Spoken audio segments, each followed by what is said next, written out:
and you move on to a senior consultant now who is established in their career. Let's say they've been at a couple different consultancies, but they found a good home at one and they're looking to push forward now. What advice are you going to give them? A senior consultant delivers the work that a partner has won. Partners win the work. So at that point, I'd be saying you really need to start developing the skill sets required to sell.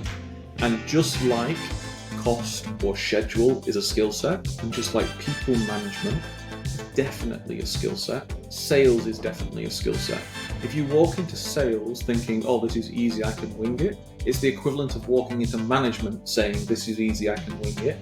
And the same as walking into scheduling, so thinking, this is easy, I can wing it. No, you can't. So I'd be saying to them, find the best partner in the business, as in the person who sells the most, and follow them. Say, can I just take a week of my holiday and just follow you to different client meetings and learn about selling with you?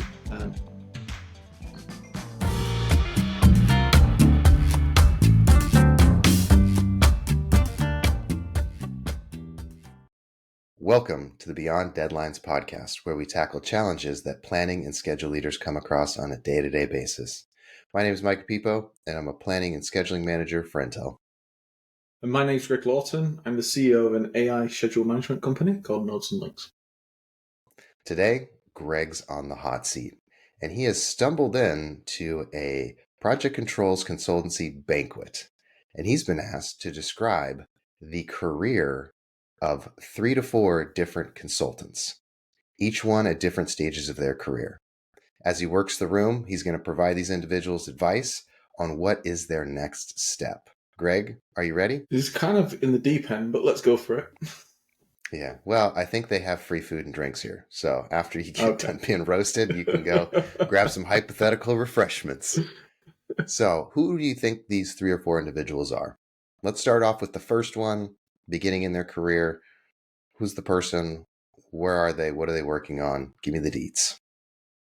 Well, why don't we say that this is probably a graduate scheme or a kind of first year or two consultant. Obviously, we work in project controls, so let's say they're a project controls consultant in the first year or two. They've probably graduated with some form of construction management, maths, engineering, physics kind of degree, or maybe even not. They might actually have worked up from the construction site. And they've entered, they'll be doing entry-level jobs such as a project controls associate, a scheduling associate, a cost associate, these kinds of roles. And my guess is that they're getting to grips with the core databases that the company uses, and their main jobs will be data input. So they'll be looking at, for example, if it's scheduling, they'll be doing updating of progress. If it's cost, they'll be doing updating of costs and reconciliation with the finance system. If they're doing project controls, they'd be looking at the data input to make sure that cost and schedule meet each other, that kind of thing. Awesome. Let's say this individual is working with a client and they got some experience in, but now they're looking at what's next? What's my next step up? So the earlier you are in your career, the more branches there are. The obvious one is to go from an associate to a more senior consultant. I think generally they're called senior consultants. Everyone in the consultancy world seems to have a title that's about a grade or two ahead of where they actually are. So like executives aren't really executives, as in an executive being on the board of a company. They're more just senior people. So there's that kind of movement up. Another movement is into a client or into a contractor. And that would be where you're for execution. I don't have any personal recommendation or preference for this. It's really down to the individual. You and I know that the thing that matters more than anything is just getting as much experience and learning as fast as possible. So whichever route's going to offer that. A consultant's a great way to do it because you'll work on many, many projects very quickly. there'll be an element where you don't get the depth of going through the entire project lifecycle unless you're deployed as a bum on a seat and you're going through that process. But even so, just getting the knowledge of what the project processes are is there. And I'd just say that's what you should be striving towards. It's just get as much experience as fast as possible, because there's no experience that will be bad experience at that point in their career. The other one about a consultancy is, depending on the consultancy, if they have a home office that you get pulled into, you get to then talk to a large group of people who also work on a wide variety of projects. So there's that kind of cross learning. Okay, well, that person says, thank you very much, Greg. It was nice meeting you. I'm going to go hit the chicken finger buffet. It looks like those chicken sandwiches are running out. And you move on to a senior consultant now, who is established in their career. They have, let's say they've been at a couple different consultancies, but they found a good home at one, and they're looking to push forward now. What advice are you going to give them? It'd be funny giving someone like that advice, because if they're very happy at the consultancy that they found, I'd probably say that the path in front of them is relatively clear. Look, a senior consultant is someone who has either or great people management skills, so they manage people deployed on consultancy jobs, or they have great subject matter expert skills, so that they can do the very high intense analysis. So it'd be the premium analysis, or they'd be checking junior people's work to make sure that it's of the right quality. Now, I said either or because you can have both, but generally the way that consultancies work is that you will have to learn management skills because it's just more scalable. Customers are more reluctant to pay 5 times a rate as opposed to hiring 5 times the people. It's just a perception thing. What I'd say in that regard is, the thing about consultancies is, the thing that differentiates a senior consultant from a partner is the ability to sell. A senior consultant delivers the work that a partner has won. Partners win the work. So at that point, I'd be saying you really need to start developing the skill sets required to sell. And just like cost or schedule is a skill set, and just like people management is definitely a skill set, sales is definitely a skill set. If you walk into sales thinking, oh, this is easy, I can wing it, it's the equivalent of walking into management saying, this is easy, I can wing it. And the same as walking into scheduling, so thinking, this is easy, I can wing it. No, you can't. So I'd be saying to them, find, the best partner in the business, as in the person who sells the most, and follow them. Say, can I just, take a week of my holiday and just follow you to different client meetings and learn about selling with you? Because that's the next step that they'd need to do. Well, let's just say the person, you give them that advice, but they say, well, there's also one extra step between senior scheduler, senior, analyst and partner. There is director between that. And that is just a bigger step of operations where they do a little bit of selling, but they're also overseeing our region. And definitely that person's interested in becoming a partner, but they are also interested in that next step. So you say goodbye to your senior partner friend, and you bump into a director who is overseeing the operational side of a large region, North America, whatever it is. What do you tell that person? Well, this is very much intent. I wouldn't actually go and tell that person anything unless they actually came up and specifically asked, because they did.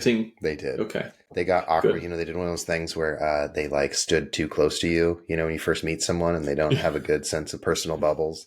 They got right into your face and were like, Greg, you need to tell me about. They did that. Well, to that person, so that person, I assume, has mastered organizational management, and if it's a large consultant, there'll be elements of politics and juggling. Just to clarify with you, are we saying that this person's, is this a partner? Is this someone already doing selling, or is my answer going to be the same as the one before, which is learn selling?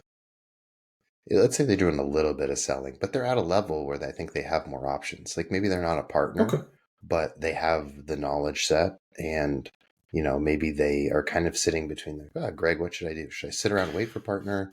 Should I, got it, um, you know, should I go out on my own? What angle am I at?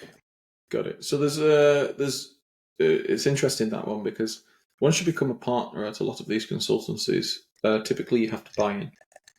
So you have to pay them a bunch of money or give an element of commitment, and that's because it's a partnership, and you buy essentially a stake in the business, and you also buy the rights to elements of the profits of the business. If you're at a large consulting and you think, well, actually, I can go out on my own, and I've got a team that will follow me, and also I've got clients that will follow me, so long as your non-compete doesn't kill you and mean that you can't take those with, definitely going out on your own is an option. Now, that has obviously positives and negatives. The positive is that you're the master of your own destiny, and you can align your value propositions with what your clients are actually asking for, as opposed to what your company is forcing you to give them. The negative is that you're not going to get in inverted commas, paycheck from day one unless you've secured, and growing a consultancy is much harder than it appears on the surface, mainly because of cash liquidity. So let's say that a client wants a headcount to come in. Clients pay, net 30 days, that kind of thing. But you're having to pay people's wages from day one, which essentially means that cash goes out of your bank faster than it comes in. So you'd have to be sitting there with a decent level of cash, or some very understanding clients that would kind of front you a lot of the cash to be able to do that kind of thing. But Very understanding employees. or very understanding employees that would follow, or a couple of months of just hard graft where you're essentially doing two jobs and then you bring someone in once you've developed that buffer. The transition's difficult, but you and I know that there's hundreds, if not thousands, of project controls consultancies that are anything from 1 to 2 people bands all the way up to like 50 people, 20, 50 people bands, that kind of thing. So this is a very, very well trodden path through a lot of consultancies. Yeah, no, absolutely. Okay, well, the person is looking for how do I make that decision? How do I decide? It is a bit of a personal decision, but what are some framework strategies that this person could use to then make that decision of do I stick and stay Mm-hmm. or do I jump ship and run?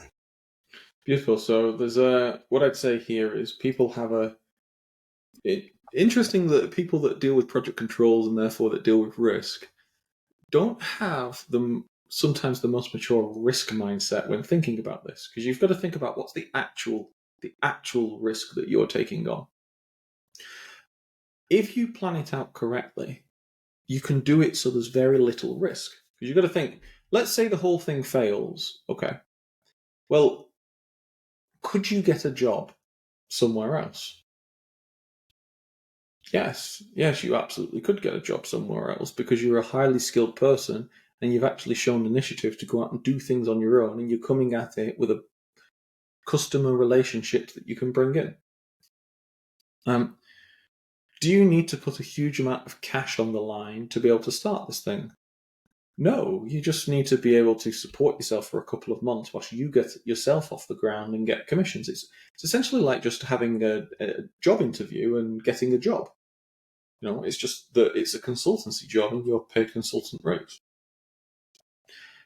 Yes, you can de-risk a lot of this by just working harder. So the framework that I suggest here is I'd have a column, I'd have one framework which is positives and negatives, and that's very personal. And I'd have another framework which is risks, and then I'd have what do I think the risk is, and then I go, what is it actually? Like, let's actually think about this. And the way that what is it actually is you have to reverse. So rather than going, for example, the risk is that the business would fail, I'd flip it around and go, okay, let's assume the business 100% will fail. How would I then solve that problem? And you'll actually find out that most of the things you can solve pretty damn quickly.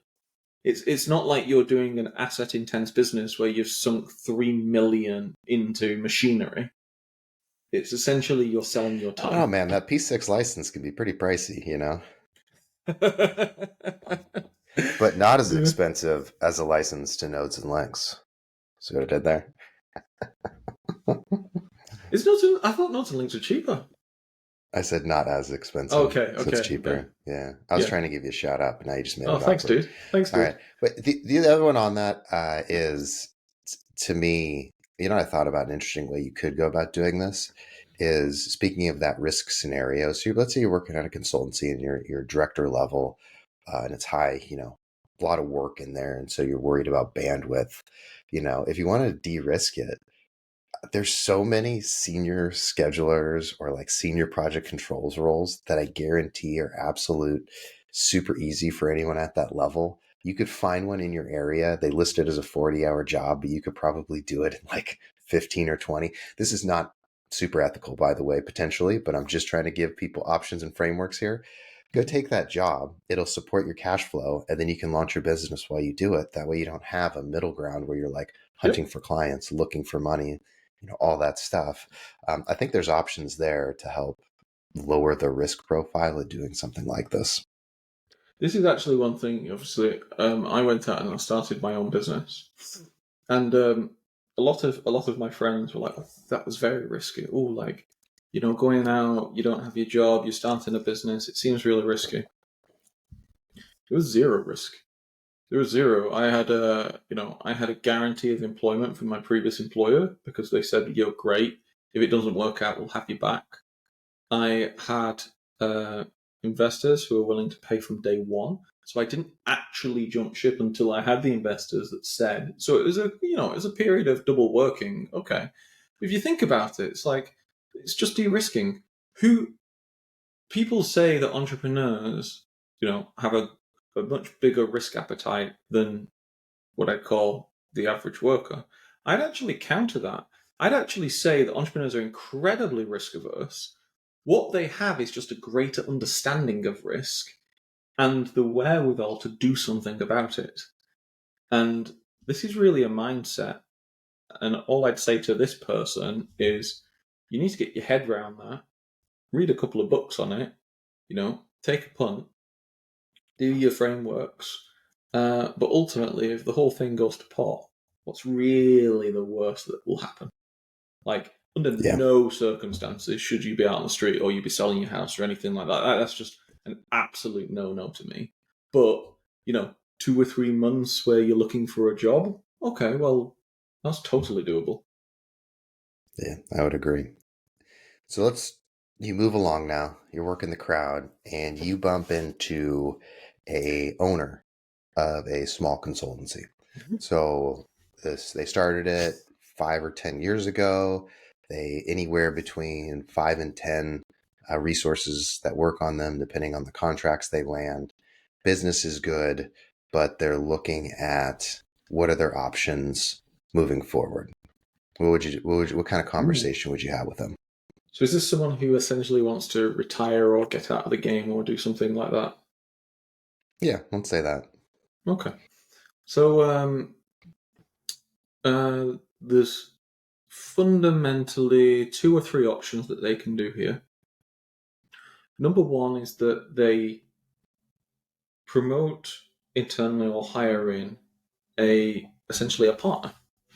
And they give a large percentage of the business to that person, and it's theirs to run. So it's essentially they hand over the business. What you would expect in that situation is that you, as the founder, you hold on to a bit of the equity, so you're entitled to elements of the yearly profit.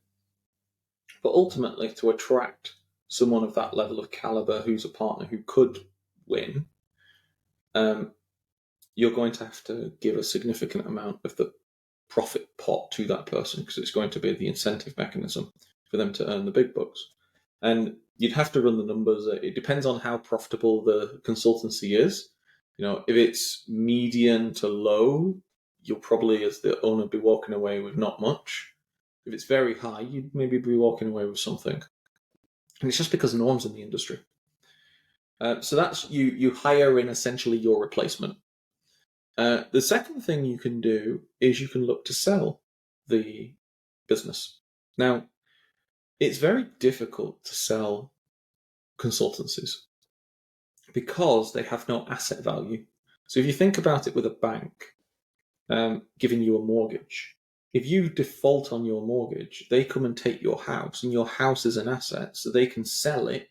And they typically, the whole loan to value thing is so that they can sell it for all their money back. So, if they say, oh, it must be a 90% loan to value, they can discount the house by 10% and still get all of their money back, and it's safe. In a consultancy, the only assets are laptops and, pen drives and that kind of thing. So it's incredibly difficult. My sweet logo computer holding bag can fetch a lot of cash. Exactly. I had that custom logo put on my computer bag. Exactly. So for this reason, the typical multiple on a small consultancy is about 3 times. Just find multiple for people when you start. What's the multiple? It's 3 times EBITDA, which is earnings before interest, tax, amortization, and depreciation. For anyone else listening, it's 3 times profit, basically. So if you earn 100 grand profit in a year, that consultancy is probably worth about 300 grand. But there's really not that many buyers in the market because there's better stuff. 2 things. One, there's better stuff to do with their money. You can just stick it in bonds and get 5% and that kind of thing. And then the second thing is that it's not of a size that private equity would really want to get involved. Like, private equity are wanting to move millions, tens of millions, hundreds of millions. These kind of consultancies are more difficult. But that said, there's a way through the trees, and it's called a management buyout, an MBO, and this is what a lot of big companies actually do.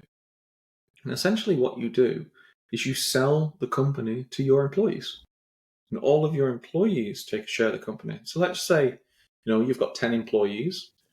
The company is valued at you're doing 100,000 profit a year.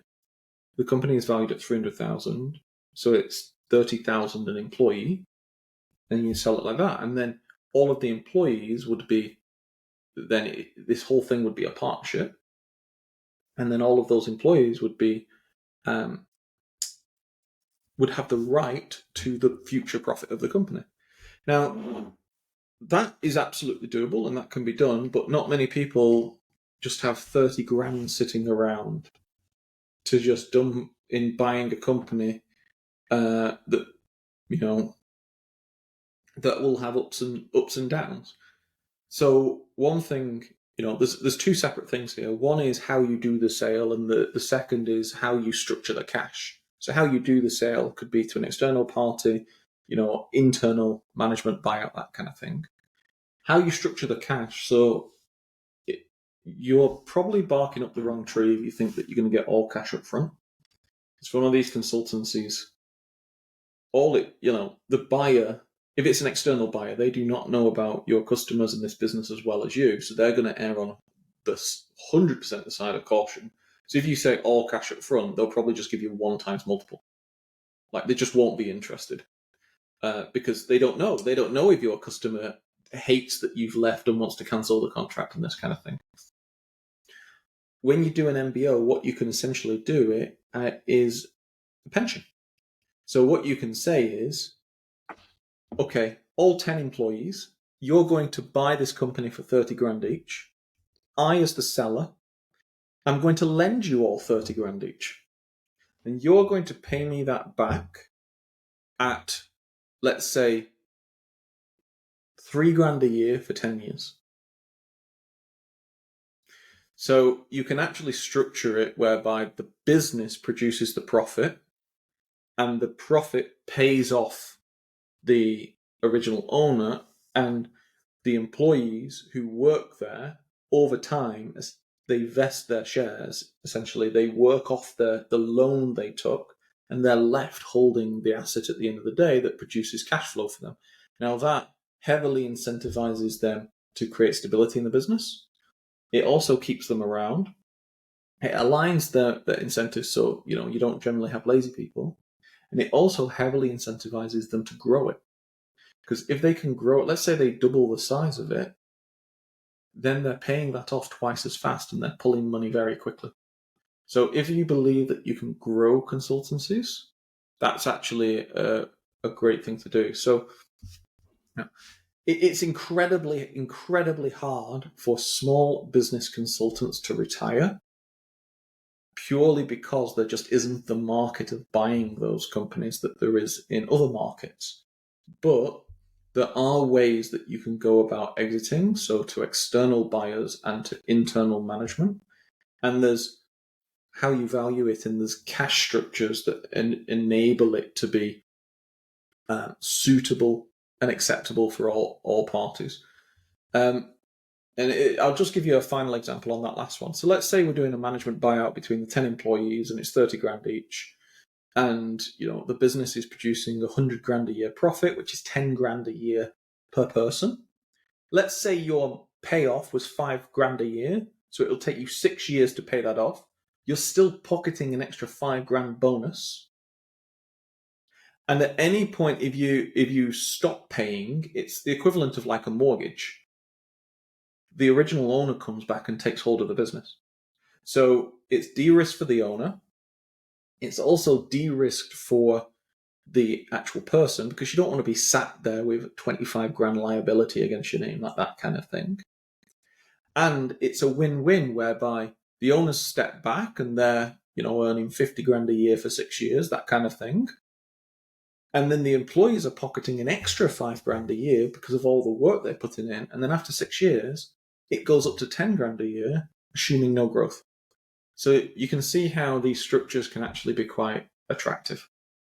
Yeah. Now, you and this individual are the last two people standing at this conference, and they're doing that thing where, they kind of turn or like, can I leave? Can I leave? Can I leave? Because you've had quite the conversation and they need to go. But what I would say about this is super interesting. And I think this is one thing we haven't had on the show or really dived into in depth. And so if you are an owner of a consultancy that we're talking about, we would love to have a chat with you. So feel free to reach out, find us on LinkedIn and DM us. This is something I would love to dive into in a further episode and get more backstory and understanding of this, because this is a major route for people who are in the construction, project control scheduling game. You can go work for big owners, or you can work for consultancies. If you work for consultancies long enough, you probably potentially want to think about starting your own shop. And if you do, what are your different angles there? And if you have a shop and you're looking to exit, how are you thinking about exiting? Does it match up with Greg's framework? Are there other strategies you're looking at? So if you're in that position, feel free, or someone in that position, feel free to reach out, because we'd love to chat with you. Now, Greg, you've crevassed the room. You have ate all of the appetizers. You have tried all the beverages. Any final thoughts, or after we've gone through this exercise, anything you think you've missed that you want to share with the crowd? I think that an understanding of equity value in the project consultancy space is highly lacking. I haven't mentioned two methods, by the way, which is public listing and getting bought out by a big consultancy. But I didn't mention a public list because a 10-person company won't be able to afford it. And getting acquired is the same as just going to any other buyer that wants to buy by a larger consultancy. I think that if people are interested in this, because ultimately in all other business realms, how to create very, very high levels of wealth is disproportionately geared to equity ownership. And like I say, I think that knowledge of equity ownership in project world, especially consultancy, is a lot lacking. So if people are interested in this, I'm very happy to go into a lot more detail on it, but you guys can let us know. Yeah, absolutely. Well, for us at Beyond Deadlines, thank you for tuning in. If you could do us one favor before you take off, hit that subscribe button, find that little bell, get that little ding button.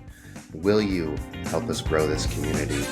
Every single person who likes, subscribes, and shares helps us offer more value to you for free. And so with that, thank you. Have a great week.